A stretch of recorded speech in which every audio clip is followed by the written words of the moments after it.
السلام علیکم کہانی کو لسنرز، کیسے ہیں آپ سب؟ مالا کی نئی قسط میں خوش آمدید۔ آگے چلتے ہیں، اب ہم اپنی کہانی کو آگے بڑھاتے ہیں۔ 2 دن بعد جب ماں کو ڈسچارج کر کے گھر بھیجا گیا تو وہ لوگ بہت خوش تھے۔ ٹیومر کے نکل جانے سے ذہن پہ پڑا پریشر ہٹنے لگا اور ان کی شخصیت واپس آنے لگی۔ ماتھے پہ لگا ڈرین اتار کے اس جگہ کو مکمل طور پہ سٹچ کر دیا گیا تھا۔ سرجن نے سرجری کے لیے پورا سر نہیں کھولا تھا، بلکہ 3x3 کا انسیجن کٹ دے کر ذرا سے بال صاف کر کے اس جگہ سے سارا ٹیومر باہر کھینچ نکالا تھا۔ ماں کو جب وہ گھر لائے تو وہ کانشیس تھیں، تکلیف میں تھیں، لیکن ہلکی پھلکی بات کر رہی تھیں۔ مالا سوچ رہی تھی کہ کیسے سرجری سے پہلے ان کو یہ ڈر تھا کہ جسم کا کوئی حصہ مفلوج نہ ہو جائے، اور اب دیکھو ان کا سارا جسم سلامت تھا۔ بس بازوؤں پہ بار بار آئی وی کی سوئیاں لگنے سے سرخ نشان پڑے تھے، لیکن خیر نشان ہی ہیں، چلے جائیں گے۔ ٹانگوں کا زخم بھر جائے گا اور سب ٹھیک ہو جائے گا۔ چونکہ وہ ڈاکٹر نہیں تھی، اس لیے وہ سمجھتی تھی کہ کامیاب سرجری ہیپی اینڈنگ کے مترادف ہوتی ہے، جس سے سارے مسئلے ختم ہو جاتے ہیں۔ حالانکہ سرجری تو ایک آغاز ہوتی ہے، صحت یابی کے لیے ایک لمبے سفر کا پہلا پڑاؤ۔ ماں ہسپتال سے گھر شفٹ ہوئیں تو وہ پہلے دن کی طرح ایکٹیو نہیں تھیں، بلکہ غنودگی میں تھیں۔ معید ان کو بیڈ پہ لٹا رہا تھا، کندھے، بازو، وہ بہت سے تکیے رکھ کے ماں کا پوسچر درست کر رہا تھا۔ وہ 2 دن سے اسی ایک لباس میں تھا، شیو بڑی ہوئی تھی، آنکھیں سرخ گلابی پڑ رہی تھیں۔ تکیے سیٹ کر کے وہ ماں کے قدموں میں بیٹھا، وہ آنکھیں بند کر کے نیند کی آغوش میں چلی گئی۔ معید نے دھیرے سے ان کا پائنچہ موڑا اور اسے اوپر گھٹنے تک لے گیا، پھر اس نے ایک پیکٹ سے لمبی سفید جرابیں نکالیں اور انہیں ماں کو پہنانے لگا۔ یہ ڈی وی ٹی اسکاٹنگز ہیں، ڈی وی ٹی سے بچاؤ کی جرابیں۔ یہ جرابیں ماں کو پہنائے رکھنی ہیں، اوکے؟ اوکے مالا، اس نے 2 دفعہ دہرایا۔ وہ جو ماں کی دوائیاں سیٹ کر رہی تھی، اس نے سر ہلا دیا۔ ساتھ ہی وہ فون دیکھ رہی تھی، لوگوں کی کالز، میسیجز۔ کچھ آنٹیاں ہر گھنٹے بعد کال کر کے پوچھتی تھیں کہ آپ کی امی کیسی ہیں، جیسے کوئی نیوز بلیٹن چل رہا ہو کہ گھنٹے گھنٹے کی اپڈیٹ ملنی چاہیے۔ ایک نے یہ بھی پوچھا کہ پھر کتنے دنوں تک امی بالکل ٹھیک ہو جائیں گی، جیسے صحت کی کوئی ٹائم لائن ہوتی ہو۔ مالا، یہ جرابیں نہیں اتارنی ہیں اور ماں کی پنڈلیاں ہر کچھ دیر بعد دبانی ہیں۔ دونوں پنڈلیوں پہ جرابیں پہنا کے معید انگلیوں سے ان کو دبا دبا کے کہہ رہا تھا۔ وہ سر ہلا کے عیادت کرنے والوں کے میسیجز پڑھنے لگی۔ اس نے معید کی بات سنی تھی، لیکن وہ ذہن میں رجسٹر نہیں ہوئی تھی۔ ذہن عجیب سن سا تھا۔ کیف واپس آ گیا تھا، لیکن اندر نہیں آیا تھا۔ اسے اس وقت کیف کی فکر بھی نہیں تھی، وہ ماں کے کاموں میں الجھی تھی۔ باہر آوازوں سے اسے کچھ اندازہ ہوا کہ بیسمنٹ میں پانی کا کوئی پائپ پھٹ گیا ہے۔ سلیم بھاگتا ہوا معید کو بلانے آیا۔ سب کمروں میں پانی جمع ہو رہا تھا۔ پہلے کم مسئلے ہیں کیا؟ معید بڑبڑاتا ہوا اس کے ساتھ باہر گیا۔ کیف سے کہو اپنا سامان نکال لے، سب تباہ ہو جائے گا۔ بیسمنٹ کی سیڑھیاں اترتے ہوئے معید بولا، وہ تو اس وقت چھٹی کر کے جاتا ہے، مغرب تک آئے گا، پھر تم اس کا سامان نکال دو۔ وہ دونوں بیسمنٹ کی گیلری میں پہنچ چکے تھے، وہاں پانی بھرے جا رہا تھا۔ وہ جی کیف نے کہا تھا کہ اگر میں اس کے کمرے کے قریب بھی پھٹکا تو وہ میری ٹانگیں توڑ کے ہاتھ میں تھما دے گا۔ سلیم، تم بھی پورا ڈرامہ ہو۔ معید بڑبڑاتے ہوئے کیف جمال کے کمرے میں آیا، ایک نظر اطراف میں ڈالی۔ وہاں کولر لگا تھا، ایک طرف میٹرس بچھا تھا جو بہتے پانی سے گیلا ہو رہا تھا، سامنے کچھ الماریاں تھیں۔ معید سلیم کو کوستے ہوئے آگے آیا اور الماریاں کھولیں، 1 2 3 دروازے۔ سلیم بھی تجسس سے ساتھ آیا، وہ بھی دیکھنا چاہتا تھا کہ کیف کیا چھپاتا ہے۔ الماریاں اندر سے خالی تھیں۔ اس نے اچنبھے سے مڑ کے سلیم کو دیکھا، کیف کا سامان کہاں ہے؟ پھر وہ تیزی سے باتھ روم کی طرف آیا۔ وہ صاف ستھرا چھوٹا سا باتھ روم تھا، صابن، تولیہ، سب کچھ پڑا تھا، لیکن ایک چیز وہاں نہیں تھی، سب سے اہم چیز۔ جو کچھ نظر آ رہا ہے وہ تو اٹھاؤ۔ وہ سلیم کو ہدایات دیتا باہر نکل گیا۔ اس کے چہرے پہ الجھن تھی۔ وہ ماں کے بیڈ کے ساتھ کرسی پہ بیٹھے بیٹھے سو گئی تھی۔ ماں ہلکی سی کراہیں تو وہ ہڑبڑا کے اٹھی۔ مالا، ماں نے آنکھیں کھولی، پلکیں جھپکائی۔ ان سبز آنکھوں کو کھلا دیکھنے کی خواہش کے آگے دنیا کی ساری نعمتیں ہیچ تھیں۔ وہ مسکرا کے ماں کو دیکھتے ہوئے ان کے قریب بیڈ پہ بیٹھی اور ان کا ہاتھ تھام لیا۔ وہ سوجا ہوا تھا، ماں کے پیر بھی سوجن کا شکار تھے۔ پانی لا دو مالا۔ وہ اٹھ کے بیٹھنا چاہتی تھیں، ان کے وزن کے باعث مالا ان کو خود نہیں بٹھا سکتی تھی۔ اس نے بخت بی کو آواز دی۔ تھوڑی دیر بعد ان دونوں نے انہیں اٹھا کے بٹھایا تو مالا نے دیکھا ان کی گردن دائیں طرف سے پوری کالی ہوتی جا رہی تھی، یہاں تک کہ وہ نیلی سی کالک کان کی لو تک پہنچ گئی تھی، جیسے نیل ہو۔ اس کا دل گھبرانے لگا۔ ماں کا چہرہ بھی سوجا سوجا محسوس ہو رہا تھا۔ اس نے فوراً موبائل سے ماں کی گردن کی تصویر کھینچی اور ڈاکٹر واصف کو بھیجی۔ پتہ نہیں ماں کو کیا ہو رہا ہے۔ چند لمحے بعد جواب آ گیا، ایڈیما ہے اور ابھی یہ کم ہے، آگے اور بڑھے گا۔ وہاں اطمینان ہی اطمینان تھا۔ میرے سر پہ پٹی کیوں ہے؟ ماں نکاہت سے آنکھیں بند کیے سر بیڈ کراؤن سے لگائے بیٹھی وہی سوال دہرا رہی تھی جو پچھلے 2 دن سے بار بار ان کے لبوں پہ آتا تھا۔ کیونکہ وہ رک گئی۔ آپ سو جائیں۔ وہ کچن میں آئی تو معید کسی سوچ میں ڈوبا وہاں کھڑا تھا۔ وہ اس کا چہرہ دیکھ کے چونکی۔ کیا ہوا معید؟ تم کیف کو کتنا جانتی ہو؟ معید نے آنکھوں کی پتلیاں سکوڑ کے اسے دیکھا۔ میری دوست کا کزن ہے۔ کیوں، کیا مسئلہ ہے؟ اس کا لہجہ دفاعی ہو گیا۔ وہ ہر روز چند گھنٹے کے لیے غائب ہو جاتا ہے۔ تمہیں معلوم ہے وہ کہاں جاتا ہے؟ وہ دونوں کچن کی منی پلانٹ سے ڈھکی کھڑکی کے سامنے کھڑے تھے۔ ہاں، اس نے ایک جگہ ڈیسک لے کر اپنا کام شروع کیا ہوا ہے۔ کیوں؟ اس کے کمرے میں کچھ بھی نہیں ہے، نہ کپڑے نہ جوتے۔ سب سے عجیب بات، اس کے باتھ روم میں ٹوتھ برش تک نہیں ہے۔ ہمیں اس سے کیا معید؟ وہ اب چڑھنے لگی تھی۔ کیف تمہیں کہتا ہے کہ اس نے کہیں ڈیسک لے رکھا ہے، لیکن میرا خیال اس نے کہیں گھر لے رکھا ہے، کیونکہ کیف ہمارے گھر نہیں رہتا مالا۔ وہ بظاہر یہاں ہے لیکن وہ کہیں اور رہتا ہے۔ معید کے اندر باہر الارم بج رہا تھا۔ شاید کہیں کسی رشتہ دار کے گھر رہتا ہو۔ میں نے پوچھا نہیں، اور یہ ہمارا مسئلہ نہیں ہے معید، یہ ہمارا مسئلہ ہے۔ ایک آدمی ہمارے گھر میں رہتا ہے، ہمیں معلوم ہونا چاہیے کہ وہ کہاں جاتا ہے، کیا کرتا ہے۔ اب تم اس سے بات کرو گی یا میں کروں؟ معید کا لہجہ گھر کے سربراہ مرد جیسا ہو گیا تھا، سخت، چوکنا، تنبیہ کرتا ہوا۔ میں کرتی ہوں اس سے بات۔ وہ قدرے دھیمی پڑی۔ دیکھو وہ اچھا ڈیسنٹ آدمی ہے، اس لیے مجھے اس سے کوئی پرابلم نہیں ہے، لیکن ہمیں معلوم ہونا چاہیے۔ معید کہہ کے باہر نکل گیا اور اس کا ذہن بری طرح الجھ گیا۔ کسی انسان کا ٹوتھ برش اس کے کہیں پڑاؤ کی پہلی نشانی ہوتا ہے۔ کیا کیف کہیں اور رہ رہا تھا؟ ایسا کیا تھا جو کیف ان سے چھپاتا تھا؟ اور کیا اس کے پوچھنے پہ کیف اسے سچ بتاتا؟ شاید نہیں۔ کیف نے پہلے خون آنے والی بات اس سے چھپائی، پھر ایک دم سے اپنی شادی کا ذکر کیا۔ وہ باتیں چھپانے کا عادی تھا۔ ماں اب سو چکی تھی۔ وہ واپس ان کے پاس آ کے بیٹھی اور موبائل نکالا۔ وہ کشمالہ مبین تھی۔ وہ لوگوں پہ جلد اعتبار کر لیتی تھی اور ان کو چانس دیتی تھی، لیکن اگر اس کے دل میں شک آ جائے تو وہ ہر وہ شے کر سکتی تھی جس کی اس سے توقع نہیں کی جا سکتی تھی۔ اس کی انگلیاں تیز تیز ٹائپ کرنے لگیں۔ فہد، تم ابھی پی ٹی اے میں ہو؟ وہ ایک پرانے کلاس فیلو کو میسج لکھ رہی تھی۔ کیسی ہو کشمالہ؟ آنٹی کیسی ہیں؟ فیس بک پہ ان کے بارے میں پڑھا تھا۔ وہ اب بہتر ہیں تھینکس، وہ سوچتے ہوئے لکھ رہی تھی۔ ایک موبائل نمبر دے رہی ہوں، مجھے پچھلے 1 ماہ تک اس کا سگنل ٹریس کر کے دو، ہر روز کے مخصوص اوقات کی لوکیشن۔ اس نے وہ وقت لکھ دیا جس میں کیف گھر سے غائب ہو جاتا تھا۔ لنچ بریک کے بعد فوراً کر دیتا ہوں، کوئی اور حکم؟ اور فہد نے ایسا ہی کیا۔ گھنٹے بھر بعد اس نے ایک PDF فائل کشمالہ کو واٹس ایپ کر دی۔ وہ صرف ان 5 گھنٹوں کی لوکیشن دیکھنا چاہتی تھی جن میں کیف غیر حاضر ہوتا تھا۔ ان 5 گھنٹوں میں آنے جانے کا وقت نکال کے اس کا سگنل ایک ہی لوکیشن پہ رک جاتا تھا۔ مگر سب سے زیادہ چونکا دینے والی بات یہ تھی کہ کیف ماں کی سرجری والے دنوں میں چھٹی لے کر اسلام آباد نہیں گیا تھا، وہ لاہور کی اسی لوکیشن پہ موجود تھا۔ کشمالہ نے اس لوکیشن کے ہندسے گوگل میپس میں ڈالے اور سرچ کیا۔ وہ گلبرگ کی ایک لگژری اپارٹمنٹ بلڈنگ تھی۔ اس کے لب بے یقینی سے کھل گئے۔ وہ جگہ اتنی مہنگی تھی کہ وہ وہاں کرائے کا اپارٹمنٹ تک افورڈ نہیں کر سکتی تھی، نہ ہی اس کے سوشل سرکل میں کوئی وہاں رہتا تھا۔ کیف خواب میں بھی وہ جگہ افورڈ نہیں کر سکتا تھا، پھر وہ وہاں کیسے رہتا تھا؟ کیا اس کو کسی امیر دوست نے اپنا اپارٹمنٹ رہنے کے لیے دے رکھا تھا؟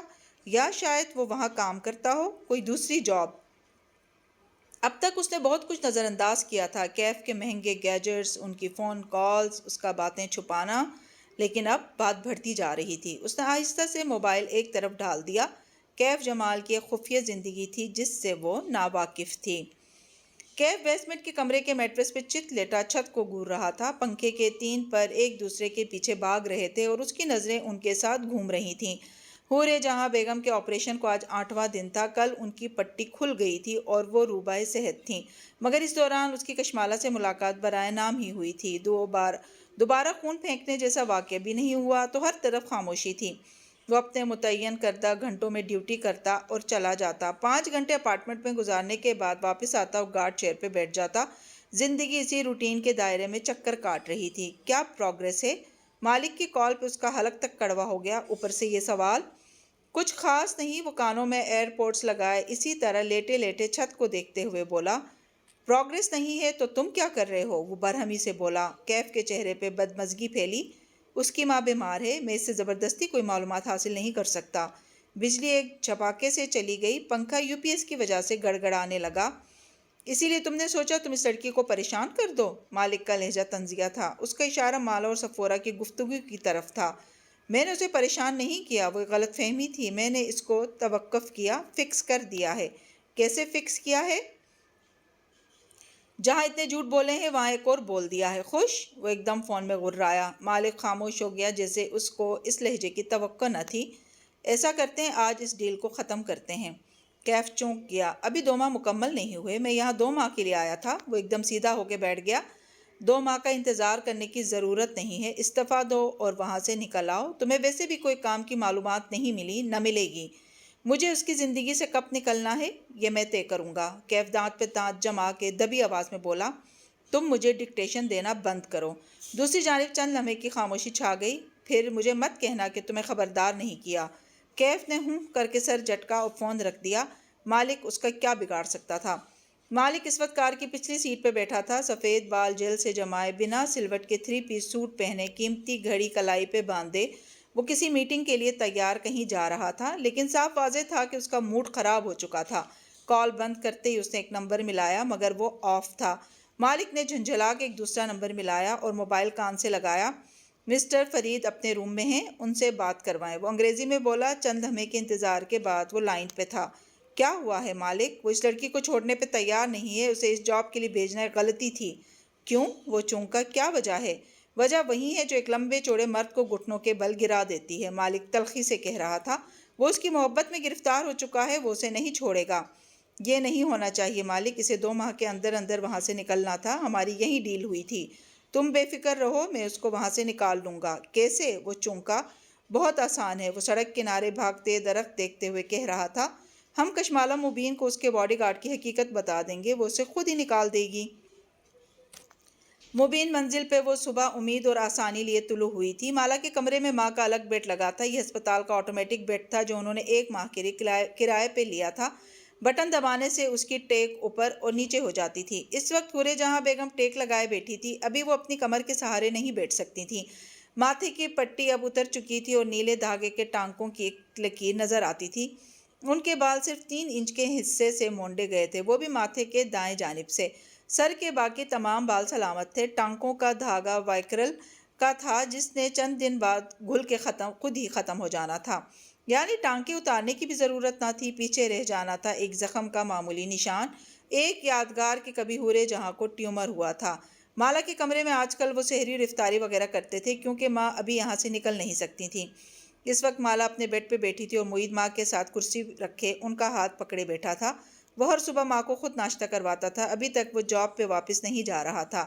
جب تک ماں اپنے قدموں پہ نہیں کھڑی ہو جاتی، اسے ان کے ساتھ سائے کی طرح رہنا تھا۔ جب مجھے ہسپتال میں ہوش آیا تو میرا بیٹا میرے قدموں میں بیٹھا تھا۔ ماں نے پیار سے معید کے سر پہ ہاتھ پھیرا۔ ماں کے قدموں تلے جنت ہوتی ہے نا، فرما برداری سے کہہ کے معید ناشتہ ان کی پلیٹ میں نکالنے لگا۔ ہاں بیٹا، اور میرا جوتا بھی انہی قدموں تلے ہوتا ہے نا۔ تم نے کس سے پوچھ کے میرا آپریشن کروایا؟ ان کے تیور 1 منٹ میں بدلے تھے۔ پراٹھے کا نوالا بناتے معید کا ہاتھ ہوا میں رک گیا، چہرہ اٹھا کے شوق سے انہیں دیکھا۔ اتنے دن سے تو بتا رہا ہوں ماں، آپریشن ضروری تھا۔ ماں کا پیار اور خفگی آج کل ساتھ ساتھ چلتے تھے۔ جب سے ان کی یادداشت درست کام کرنے لگی تھی، انہیں یاد آ گیا تھا کہ ان کی اجازت کے بغیر ان کی اولاد نے اتنا بڑا قدم اٹھا لیا تھا۔ وہ ایک دم بہت شکر گزار بھی ہو جاتی کہ میرے بچے میرا کتنا خیال کر رہے ہیں، لیکن پھر انہیں یاد آ جاتا کہ ان سے پوچھے بغیر آپریشن کروایا ہے۔ بس وہیں کلاس شروع ہو جاتی۔ اور تم؟ ماں نے گھور کے مالا کو دیکھا۔ وہ پرانی دبنگ سی حورے جہاں بیگم بن چکی تھیں۔ تم مجھے ہسپتال میں چھوڑ کے چلی گئی؟ ماں ICU میں نہیں رہنے دیتے رات کو، پھر مجھے معید نے زبردستی گھر بھیجا تھا۔ اس نے ہنس کے وضاحت کی۔ وہ دونوں پچھلے کئی دن سے وضاحتیں دے رہے تھے، مگر مجال ہے جو ماں ان کی بات مان لیں۔ ماں ہی تو سرے سے مکر گئی۔ ماں میں تو کینیڈا میں ہوں، مجھے تو کسی نے بتایا ہی نہیں آپ کے آپریشن کا، ورنہ میں آپ کو فوراً بتا دیتی۔ معصومیت سے کہا اور ماں نے اس کا فوراً یقین کر لیا۔ وہ بیچاری پردیسن بیٹی، اس کو کہاں کوئی کچھ بتاتا تھا۔ ماں ہمیں معلوم ہے ہم نے ٹھیک نہیں کیا، آپ سے پوچھے بغیر آپ کی سرجری کروا دی، لیکن ہمارے پاس کوئی اور چوائس نہیں تھی۔ آپ یہ خبر اس وقت برداشت نہ کر سکتی۔ معید نرمی سے ان کو سمجھانے لگا۔ ماں کو نہ سمجھا، ناشتہ کرنے دے مجھے۔ انہوں نے ناک سے مکھی اڑائی۔ وہ ہنس دیا اور ان کے لیے چائے نکالنے لگا۔ دفتن ماں کو اس کا خیال آیا جو مسکراتے ہوئے ماں بیٹی کی گفتگو سن رہی تھی۔ مالا تم کہہ رہی تھی کہ اپنے کام کی کچھ چیزیں لینے بازار جانا ہے، تو جاؤ نا بیٹا، میں ٹھیک ہوں۔ جی بس ابھی نکلتی ہوں۔ اس نے محیط کو دیکھا۔ تم اکیلے ماں کا خیال رکھ لو گے نا؟ جی میں تو کمپاؤنڈر ہوں، مجھے کیا پتہ خیال کیسے رکھا جاتا ہے۔ وہ بے اختیار ہنس دی۔ وہ کیا کرتی، ماں کو اتنے دن بعد تنہا چھوڑ کے جا رہی تھی۔ اسے ایک ریسٹورانٹ سے کام کی آفر آئی تھی اور اس کے لیے اسے پینٹ سپلائز خریدنے تھے۔ جا میری بیٹی، ماں نے پیار سے اس کے کندھے پہ ہاتھ پھیرا۔ جا، تیرا قیمتی کام ہے اتنا، میری وجہ سے اس کو پیچھے نہ کر، جا شاباش۔ وہ جو بیڈ سے اتر کے چپل پہن رہی تھی ایک دم رک گئی، سر وہیں جھکا رہا، گلے میں آنسوؤں کا پھندا پڑنے لگا۔ پھر اس نے ناک سے گیلی سانس اندر کھینچی اور اٹھ گئی۔ باتھ روم میں آ کے اس نے آئینے میں اپنا چہرہ دیکھا۔ اس کی آنکھیں گلابی پڑ رہی تھیں۔ ساری عمر ماں سے یہی شکوہ تھا کہ ان کو مالا کے کام کی سمجھ نہیں آتی، بس ان کو ڈاکٹر بنانا تھا کشمالا کو۔ وہ نہیں بنی تو اب وہ جو بھی بن جائے، ماں کے نزدیک یہ سب بیکار کام تھے۔ پرے فیشنی پڑھائیاں، فیشنی نوکریاں، پڑھائی تو یا میڈیکل ہے یا انجینئرنگ یا فوج کی نوکری، بس۔ کتنی بحثیں ہوئی تھیں ان گزرے برسوں میں ماں کو اپنا نقطہ نظر سمجھاتے ہوئے، لیکن آج معلوم ہوا کہ ماں کو سب سمجھ میں آتا تھا اور ان کو قدر بھی تھی۔ جیسے وہ اپنی ضد نہیں چھوڑ سکتی تھی، ویسے ہی وہ بھی نہیں چھوڑ سکتی تھی۔ ان کے ایک ہی فکرے نے کشمالا مبین کی زندگی کے ان محنتی سالوں کو معتبر کر دیا تھا۔ کیف پورچ میں کسی کام سے آیا تھا۔ جب وہ باہر نکلی، اس کا رخ کار کی جانب تھا۔ باس، حشاش بشاش سے انداز میں اس نے کشمالا کو پکارا۔ وہ جو کار کی طرف جا رہی تھی، رک کے سنجیدگی سے اسے دیکھا۔ وہ ہلکے سبز رنگ کے لباس میں ملبوس تھی، بال ہاف کیچن میں بندھے تھے، کوہنی پہ بیگ اور پیروں میں بند جوتے تھے، چہرہ سپاٹ تھا۔ مارکیٹ جا رہی ہیں؟ وہ مسکراتے ہوئے اس کے سامنے آیا اور کار کی چابی کے لیے ہاتھ بڑھایا۔ میں لے جاتا ہوں۔ کشمالا نے سبز آنکھوں میں سنجیدگی لیے اسے دیکھا۔ دھوپ اس کے عقب میں تھی اور وہ ہمیشہ کی طرح اس کا سایہ بنا ہوا تھا، مسکراتا ہوا، بڑی شیو اور ماتھے پہ بکھرے بالوں والا کیف جمال۔ وہ سامنے آیا تو اس کے جھوٹ کے لیے دل خود بخود وضاحتیں دینے لگا، لیکن وہ دل کی نہیں سننا چاہتی تھی۔ اس نے ہوں کہہ کے چابی اس کی طرف بڑھا دی اور اس کے سائے سے نکل آئی۔ پھر دھوپ میں چلتی ہوئی دوسری طرف سے پچھلی سیٹ پہ بیٹھی اور زوردار آواز سے دروازہ بند کیا۔ کیف کی مسکراہٹ غائب ہوئی، آنکھوں کی پتلیاں سکوڑ کے کار کو دیکھا۔ وہ اسے کھچی کھچی لگی تھی، شاید پریشان تھی اپنی امی کے لیے۔ کہاں جانا ہے؟ کار ریورس کر کے باہر نکالتے ہوئے اس نے پوچھا۔ وہ کھڑکی سے باہر جھانک رہی تھی، اسی انداز میں بولی، بک سٹور۔ قدرے توقف سے پوچھا، تم آج کام پہ نہیں گئے؟ آپ کو ڈراپ کر کے وہیں چلا جاؤں گا، وہ کار سڑک پہ نکالتے ہوئے اسی سادہ انداز میں بولا۔ کیا بتایا تھا تم نے؟ کہاں جاتے ہو؟ گارڈن ٹاؤن میں ایک کو ورکنگ سپیس ہے، وہاں ڈیسک لیا ہوا ہے۔ کتنا کرایہ ہے ڈیسک کا؟ سستا ہے، 5,000 ماہانہ، چائے کافی فری۔ کار باہر سڑک پہ آ چکی تھی۔ کشمالا نے ایک نظر اگلی دونوں نشستوں کی درمیانی جگہ کو دیکھا، جہاں کیف نے عادتاً اپنا والیٹ رکھا ہوا تھا۔ وہ ڈرائیو کرنے سے پہلے والیٹ اور موبائل ہمیشہ وہیں رکھا کرتا تھا۔ 1 منٹ، کار روکو، میں پانی کی بوتل کچن میں بھول آئی ہوں۔ کیف نے تابعداری سے کار گیٹ کے باہر روک دی۔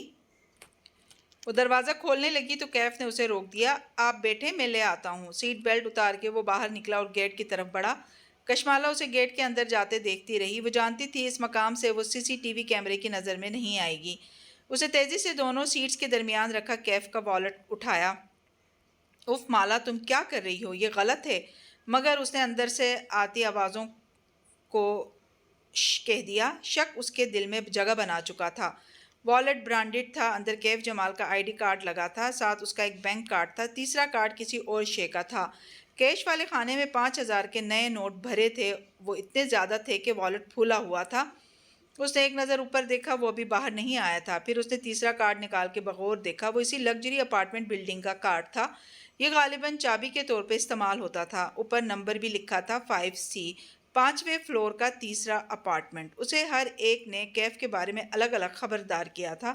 دور اندر وہ بھی جانتی تھی کہ کچھ ہے جو اسے کھٹکتا ہے۔ جس دن کیف نے پہلی دفعہ اسلام آباد میں اس کے آفس میں قدم رکھا تھا، وہ جانتی تھی کہ اس میں کچھ غلط ہے، لیکن اسے ہمیشہ کیف سے ایک اچھی وائب آئی تھی۔ یہ وائب اور گٹ فیلنگ پہ بھروسہ ہی تھا جو وہ 1.5 ماہ سے کیف جمال پہ اعتبار کیے ہوئے تھی۔ لیکن یہ نوٹ کیف کی 4-5 ماہ کی تنخواہ سے زیادہ تھے، وہ تنخواہ جو کشمالا نے اس کے لیے مقرر کی تھی۔ اگر وہ کیف کے والیٹ میں اتنے سارے نوٹ نہ دیکھتی تو شاید کبھی وہ نہ کرتی جو اب وہ کرنے جا رہی تھی۔ اس نے بنا سوچے سمجھے اپارٹمنٹ کا کارڈ نکالا اور مٹھی میں دبا لیا، پھر والیٹ واپس رکھا اور کارڈ کو اپنے پرس میں ڈال کے خاموشی سے باہر دیکھنے لگی۔